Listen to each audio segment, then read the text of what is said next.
माँ पापा की किसी बात का जवाब क्यों नहीं देती, वह सोचने लगी। लॉकडाउन की वजह से स्कूल के सारे क्लासेस ऑनलाइन ही चल रहे थे।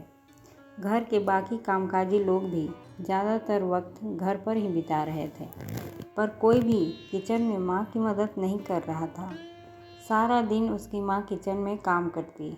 दिन से रात तक वह भाग भाग कर सबकी फरमाइश पूरी करती, पर किसी को भी उसके काम की कदर न थी। आज जब फिर से उसके पापा माँ पर गुस्सा कर रहे थे तो नविता का मन खिन्न हो उठा। वह सोचने लगी, ऐसा क्या करूँ कि सबके दिल में माँ के काम के प्रति इज्जत का भाव आए। वह सोच में पड़ गई। तभी उसे एक आइडिया आया। वह लपक कर अपने कमरे में गई और अलमारी से अपना कैमरा निकाल कर ले आई। उस दिन वह सारा दिन यूट्यूब पर कुछ सर्च कर रही थी। शाम तक सारा काम निपटाने के बाद रात में वह जल्दी सो गई। कल से उसे अपने काम पर जो लगना था।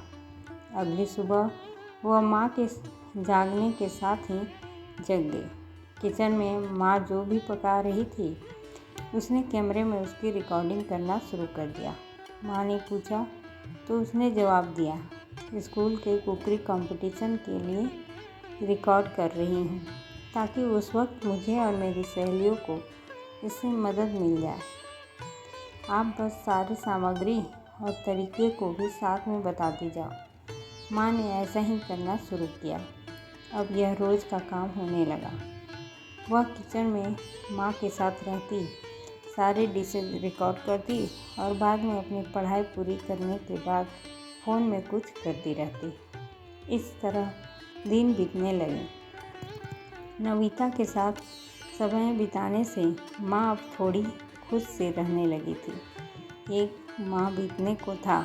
आज मदर्स डे था। नविता ने कुछ खास करने को सोचा। अपने आसपास रहने वाले दोस्तों की मदद से उसने पूरे हॉल को अच्छे से सजाया।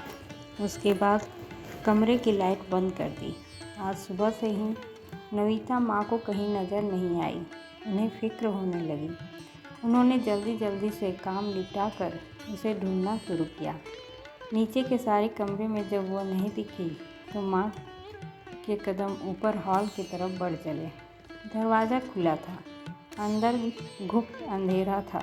उसने आवाज़ लगाई, नविता, नविता, कहाँ है तू? तभी कमरे की लाइट जल पड़ी। नविता की आवाज़ आई, हैप्पी मदर्स डे माँ, love you so much. Hall में तालियों की गूंज सुनकर उन्होंने नज़रें दौड़ाई तो सामने घर के सारे लोग और कुछ पड़ोसी भी मौजूद थे। उसने एक गिफ्ट अपनी माँ की ओर बढ़ाया। इसे खोल कर देखो। माँ आश्चर्य में पड़ गई। बाद में देखती हूँ ना। नहीं, अभी खोलो। नविता ने जिद किया। ठीक है। जैसे ही उन्होंने गिफ्ट का रबर हटाया, उपहार को देख उनके रगों में खुशी की लहर दौड़ गई। अंदर यूट्यूब से आया सिल्वर बटन था जो उसके 1000 सब्सक्राइबर होने पर मिला था। साथ में ढेर सारी चिट्ठी और ईमेल के प्रिंट आउट थे जिसमें उनकी कुकिंग स्किल की सराहना की गई थी। उन्होंने चैनल का नाम पढ़ा, कुक विद नीतू। उनकी आंखों में आश्चर्य मिश्रित भाव थे। उन्हें यकीन ही नहीं हो रहा था कि उनकी छोटी सी बिटिया नविता ने कैसे ये सब कर दिया। तभी नविता ने अनाउंस किया, ladies and gentleman, here I am presenting Mrs Neetu Gupta, the host of cook with Neetu show. सबने ज़ोरदार तालियों से उनका स्वागत किया। वो भाव विह्वल हो नविता के गले लग गई। भगवान तुझसे बेटी सबको दे। पहली बार घरवालों की नज़रों में उसके लिए प्रशंसा का भाव था। नविता ने अपने समझदारी से वह कर दिखाया था जो आज तक घर के बड़ों ने भी करने का नहीं सोचा था। नविता का हाथ थामे माँ का चेहरा गर्व से दमक रहा था। आखिर आज उनकी बेटी ने उन्हें एक नई पहचान जो दी थी।